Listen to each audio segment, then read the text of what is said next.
আসসালামু আলাইকুম, আপনারা সবাই কেমন আছেন?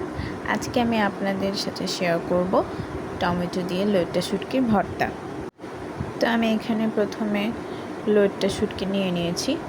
এরপর একটি প্যানে পরিমাণ মতো আলু কুচি, টমেটো কুচি, রসুন কুচি, পেঁয়াজ কুচি ও শুকনো মরিচ নিয়ে নিয়েছি। এরপর আমি পরিমাণ মতো তেল দিয়ে দিচ্ছি এবং লবণ দিয়ে দিচ্ছি। এরপর মরিচের গুঁড়ো ও হলুদের গুঁড়ো পরিমাণ মতো দিয়ে দিয়েছি। তারপর আমি এটাকে একসাথে মিশিয়ে নিচ্ছি। এরপর আমি এখানে লইট্টা শুটকিগুলো অ্যাড করে দিব।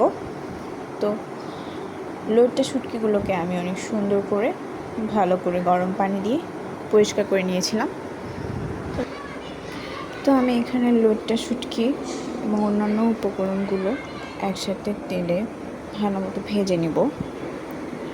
তেলে ভাজার সময় এগুলো খুব ভালো মতো সিদ্ধ হয়ে যাবে, আর যখন সিদ্ধ হয়ে যাবে তখন এটাকে আমরা চুলা থেকে এটা নামিয়ে নেব এবং হালকা গরম থাকা অবস্থাতেই হাত দিয়ে চটকে এই ভর্তাটাকে বানিয়ে নেব। এই তো হয়ে গেল আমাদের লইট্টা শুটকি ভর্তা।